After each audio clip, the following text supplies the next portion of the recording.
Extra ordinary general meeting, सबसे पहले तो इसको शॉर्ट फॉर्म में ईजीएम बोलते हैं। ठीक है। सेक्शन 100, ये तो तुम याद रख सकते हो, कंपनीज एक्ट 1956 में सेक्शन 169 था एक्स्ट्रा ऑर्डिनरी जनरल मीटिंग का। तो पहले तो समझो कि जनरल मीटिंग इंडिया में सिर्फ दो प्रकार के हो सकते हैं, एनुअल जनरल मीटिंग और एक्स्ट्रा ऑर्डिनरी जनरल मीटिंग। बराबर है। तो कायदा बोलता है कि एनुअल जनरल मीटिंग छोड़ के जो भी जनरल मीटिंग होगा वो सारे कौन से होंगे? Extra ordinary general meeting. तो I hope you understand, any meeting other than the annual general meeting को एक्स्ट्रा ऑर्डिनरी जनरल मीटिंग बोलते हैं। ये मीटिंग कोई अर्जेंट मैटर रहा कंपनी का तो बुलाया जाता है, वरना साल में जो एक बार एनुअल जनरल मीटिंग होता है तो ईजीएम की जरूरत नहीं पड़ती है। अब तुम्हारे मन में आ रहा होगा कौन सा अर्जेंट मैटर? एक लिस्ट दिया है, तुमको मेमोरेंडम में कुछ बदलाव करना है, शेयर होल्डर से परमिशन लेना पड़ेगा, कंपनी का नाम बदलना है, आर्टिकल्स में बदलाव करना है, डायरेक्टर को समय से पहले हटाना है, ऑडिटर को समय से पहले हटाना है, खुद से कंपनी बंद करना है, ये सब मैटर रहा तो तुमको कौन सा मीटिंग बुलाना पड़ेगा? Extra ordinary general meeting. उसका कारण है क्यों ईजीएम बुलाया जाता है। अच्छा, आज तारीख है 6 दिसंबर 2022।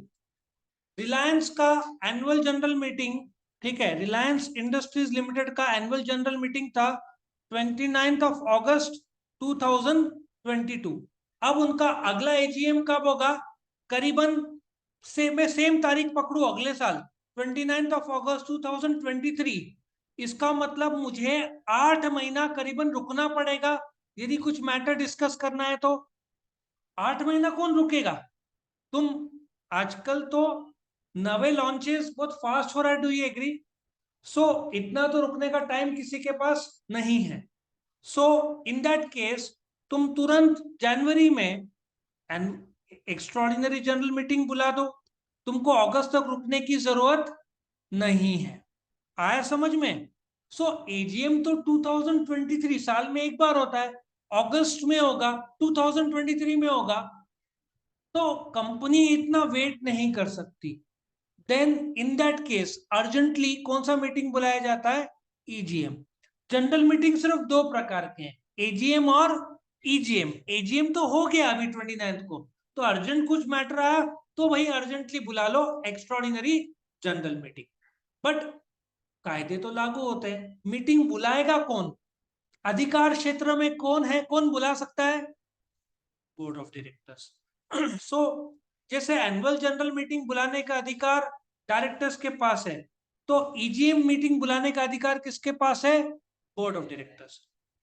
लेकिन ऐसा भी सिचुएशन आता है, कुछ अर्जेंट मैटर है but board of directors meeting को बुला नहीं रहे।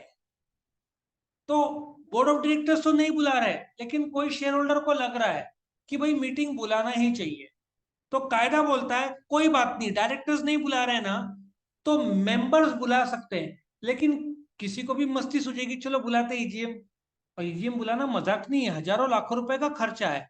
सो कायदा ये बोलता है कि वो लोग जिसके पास 1/10 पेड अप शेयर कैपिटल है, फॉर एग्जाम्पल कंपनी का शेयर कैपिटल 1 करोड़ रुपए का है, ठीक है, मिस्टर ए के पास 12 लाख रुपए के, अंबानी पकड़ लो, 12 लाख रुपए के शेयर्स है, 12 लाख रुपए 10% के ऊपर है, तो 10% किसी के पास वोटिंग पावर है, तो वो रिक्वेस्ट डाल सकता है बोर्ड ऑफ डायरेक्टर्स को मीटिंग बुलाओ। वो खुद से शुरुआत में ईजीएम नहीं बुला सकता, लेकिन तुम्हारे पास वोटिंग पावर कितना होना चाहिए? 10%। एक शेयर होल्डर है, उसके पास 5 लाख रुपए के शेयर्स है, उसका नाम है मिस्टर सी, क्या वो बुला सकता है? The answer is no. या तो फिर उसको ऐसा करना पड़ेगा, दूसरे शेयर होल्डर ढूंढने पड़ेंगे। 4-5 शेयर होल्डर मिलकर 10 लाख रुपया हो जाता है, तो वो लोग ईजीएम का रिक्वेस्ट डाल सकते हैं किसके पास? डायरेक्टर के पास। तो कायदा ये बोलता है कि एक्स्ट्रॉर्डिनरी जनरल मीटिंग कौन बुलाएगा? Normally board of directors. लेकिन बोर्ड ऑफ डायरेक्टर्स नहीं बुला रहे हैं, तो शेयर होल्डर्स जिनके पास 1/10 मतलब 10% वोटिंग पावर है, वो रिक्वेस्ट डालेगा किसको? बोर्ड ऑफ डायरेक्टर्स को, कि प्लीज मीटिंग बुलाओ। तो जिस तारीख को रिक्वेस्ट डाला, आज की तारीख सपोजली 6 पकड़ लो, चलो आज का ही मैं डेट पकड़ता हूँ, 6 दिसंबर।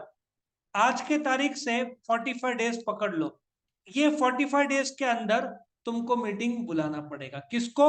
बोर्ड ऑफ डायरेक्टर्स को। जवाबदारी किसकी है? बोर्ड ऑफ डायरेक्टर्स की है।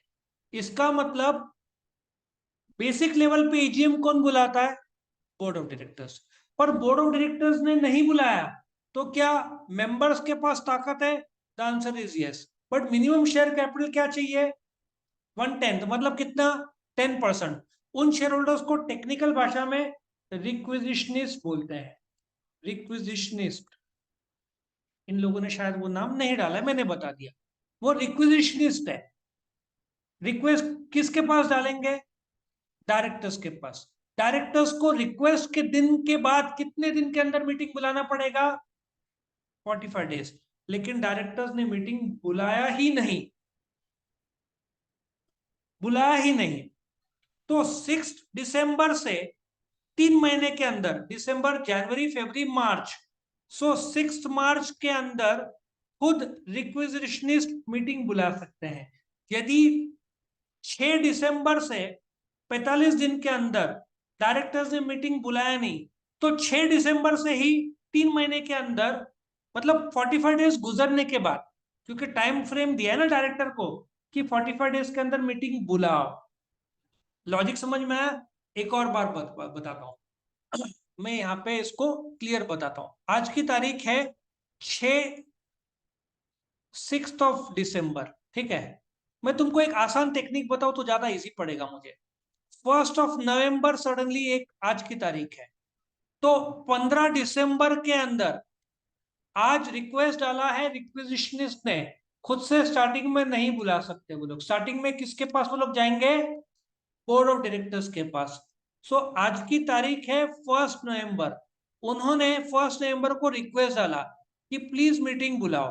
डायरेक्टर्स पहले चेक करेंगे रिक्विजिशनिस्ट के पास 10% वोटिंग पावर है, 10% शेयर कैपिटल है, यस, तो फिर कायदा लागू हो जाता है। 1 नवंबर से 15 दिसंबर कितने दिन हुए? 45 डेज के अंदर मीटिंग बुलाना पड़ेगा। सो रिक्विजिशनिस्ट कब तक वेट करेंगे? कब तक वेट करेंगे? 15 दिसंबर। 15 दिसंबर तक रिक्विजिशनिस्ट वाले कुछ नहीं कर सकते। यदि 15 दिसंबर तक मीटिंग नहीं बुलाया किसने? बोर्ड ऑफ डायरेक्टर्स ने, तो 1 नवंबर से ही विद इन 3 मंथ्स, मतलब दिसंबर, जनवरी, फरवरी, बराबर है, नवंबर, दिसंबर, जनवरी, फरवरी, 1 फरवरी के अंदर, मतलब 3 मंथ्स, ये जो टाइम फ्रेम है 3 महीने के अंदर खुद रिक्विजिशनिस्ट की मीटिंग बुला लेंगे। अब तुम बोलोगे खर्चा, रिक्विजिशनिस्ट की कोई गलती नहीं, उन्होंने रिक्वेस्ट डाला था डायरेक्टर्स को, उन्होंने बुलाया नहीं। ये सारा खर्चा वो लोग कंपनी से वसूलेंगे और कंपनी को देना होगा। जवाबदारी किसकी थी? डायरेक्टर्स की। उन्होंने बुलाया नहीं, रिक्विजिशनिस्ट ने रिक्वेस्ट डाला, 45 दिन का टाइम दिया, फिर भी नहीं बुलाया, तो इन दैट केस रिक्विजिशनिस्ट खुद से मीटिंग बुलाएंगे, देमसेल्फ मीटिंग 3 महीने के अंदर, और सारे के सारे एक्सपेंसेस कंपनी को पे करना होगा।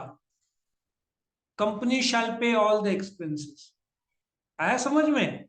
तो भाई मजाक नहीं है, कंपनी की जवाबदारी है। नहीं बुलाया, रिक्विजिशन ने बुलाया, तो इन दैट केस कौन बुलाएगा? रिक्विजिशनिस्ट देमसेल्फ। लेकिन डायरेक्टर्स भी छोड़ दो, रिक्विजिशन पे छोड़ दो। एक it if due to any reason it is impracticable for a company to hold EGM, NCLT meeting बुला सकता है। कोई डायरेक्टर ने रिक्वेस्ट डाला है या किसी मेंबर ने रिक्वेस्ट डाला है कि एक अर्जेंट मैटर, एक मेंबर के पास सिर्फ 2% का शेयर्स है, वो 10% जमा नहीं कर पा रहा है, लेकिन उसको लगता है अर्जेंट मैटर है, तो वो एक मेंबर भी जाएगा एनसीएलटी के पास और बोलेगा कि प्लीज मीटिंग बुलाओ। और यदि एनसीएलटी को लगता है मैटर अर्जेंट है, बुलाना चाहिए, तो एनसीएलटी मीटिंग बुलाएगा। वापिस खर्चा किसको देना पड़ेगा? कंपनी को। एनसीएलटी काय को खर्चा करे, मेंबर काय को खर्चा करे, सो कंपनी को खर्चा देना पड़ेगा। आया समझ में? ये लोग आगे बोलते हैं the provisions of notice and quorum is the same. Quorum notice का टाइम फ्रेम कितना है? 20 डेज। तुमको मैं एक लाइव टाटा मोटर्स का ईजीएम बुलाता हूँ। इन लोगों ने कब मीटिंग बुलाया था? नवंबर 22, 2019। ठीक है, कब बुलाया था? नवंबर 22, 2019। ये नोटिस दिया है। नोटिस पहले दिया जाएगा किसको? शेयर होल्डर्स को। तो 22 को दिया था, तो कब भेजा था वो अपन देखे। यहाँ पे एंड में दिया रहेगा कौन से तारीख को भेजा है। अक्टूबर 25। कब भेजा है? अक्टूबर 25। अब मैं तुमको वापिस से इधर लेके जाता हूं। अक्टूबर 25 को नोटिस दिया है, बराबर है? अक्टूबर 25। और मीटिंग कब होल्ड हो रहा है? नवंबर 22। भेजने का दिन छोड़ दो, मीटिंग का दिन छोड़ दो, कितना क्लियर डेज का गैप चाहिए?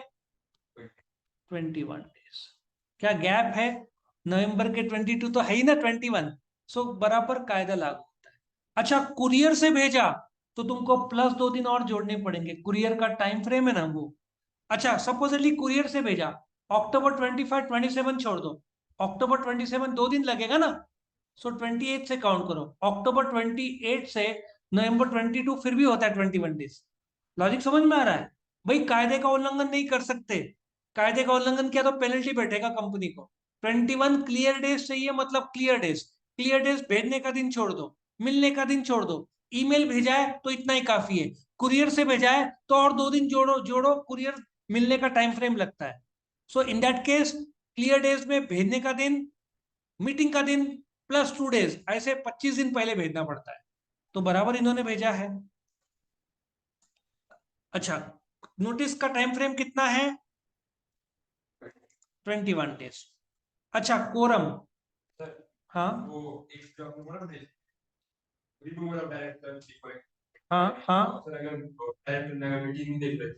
नहीं, मैं बोलता हूँ, ये हुआ था। There was a director called as Cyrus Mistry, he was the head of Cyrus Mistry. पूरे टाटा ग्रुप का हेड था, लेकिन टाटा ग्रुप में तो बहुत सारे कंपनीज है, हर एक कंपनी ने ईजीएम बुलाया था। अभी टाटा सन्स के पास 10% क्या ज्यादा वोटिंग पावर है, तो उन्होंने मीटिंग बुलाया था। तेरा क्वेश्चन यही था ना, किसी डायरेक्टर, अच्छा डायरेक्टर ने नहीं बुलाया तो दूसरे डायरेक्टर एनसीएलटी के पास जा सकते कि मीटिंग बुलाओ। ये एक्चुअली टाटा सन्स का मानना था कि साइरस मिस्त्री was managing the company which was not good for Tata. उनका भरोसा नहीं था उस समय। अभी तो साइरस मिस्त्री कार एक्सीडेंट में गुजर गए, आई थिंक 1-2 महीने पहले। तो साइरस मिस्त्री को जो समय से पहले उनको निकालना था, तो टाटा सन्स ने, बिकॉज उनके पास 20% के ऊपर 10-20% तो इजीली वोटिंग पावर है, तो उन्होंने ईजीएम बुलाने का पूरा स्टेप लिया था। यदि डायरेक्टर नहीं बुलाता है तो मेंबर एक भी शेयर रहा, तुम एनसीएलटी के पास लिखित फॉर्म में बोल सकते हो कि अर्जेंटली बुलाओ। एनसीएलटी को लगता है कि मैटर अर्जेंट है तो एनसीएलटी बुला सकता है। मतलब माइनॉरिटी शेयर होल्डर जिसके पास 10% वोटिंग पावर नहीं है, मतलब वो खुद से नहीं बुला सकता, खुद से रिक्वेस्ट नहीं डाल सकता। डायरेक्टर्स के पास रिक्वेस्ट डालना है तो कितना वोटिंग पावर चाहिए? 10%। और तुम्हारे पास सिर्फ 1% है या एक शेयर है, तुम्हारे पास ताकत नहीं है, तो तुम एनसीएलटी को लिखो और फिर मैटर बताओ क्या मैटर है। वो मैटर रेलेवेंट है तो ही एनसीएलटी बुलाएगा, रेलेवेंट नहीं है तो एनसीएलटी उड़ा देगा। लॉजिक समझ में आया? सो जो नोटिस था कितने दिन का चाहिए, 21 डेज। कोरम प्राइवेट कंपनी भी बुला सकता है, पब्लिक भी बुला सकता है। प्राइवेट के लिए कोरम कितना, 2। पब्लिक के लिए कोरम कितना, 1000 मेंबर से कम तो 5, 1000 और 5000 के बीच में 15, 5000 के ऊपर 30, ये कोरम आया समझ में। ये बोर्ड मीटिंग नहीं है, बोर्ड मीटिंग का कोरम अलग है, ये जनरल मीटिंग है। जनरल मीटिंग में तुम बोलोगे व्हाट अबाउट ओपीसी 1% कंपनी, उसमें प्रोविजन लागू ही नहीं होता एजीएम बुलाने का। It did not call the AGM, क्योंकि अकेला आदमी कोरम कैसे होगा, वो अकेला ही आदमी है। सो एनुअल जनरल मीटिंग के ईजीएम के कोरम 1% कंपनी पे लागू नहीं होते। तो ये कोरम नोटिस और कोरम एनुअल जनरल मीटिंग की तरह ही है। तो इस प्रकार से, अच्छा मीटिंग बुलाया नहीं, इसके पेनल्टी दिया नहीं है ना, पेनल्टी तो दिया ही नहीं इन्होंने। पेनल्टी बहुत सिंपल है, यदि डायरेक्टर्स ने बोर्ड मीटिंग नहीं बुलाया, सॉरी ईजीएम नहीं बुलाया, तो कौन बुलाएगा, रिक्विजिशनिस्ट, और सारा खर्चा कंपनी को देना पड़ेगा। मतलब डायरेक्टर्स भी इसमें लटकेंगे, ठीक है। तो इस प्रकार से ये तुम्हारा एक्स्ट्राऑर्डिनरी जनरल मीटिंग का ये शॉर्ट नोट था, ठीक है। तो खत्म होता है। कोई क्वेश्चन? ओके।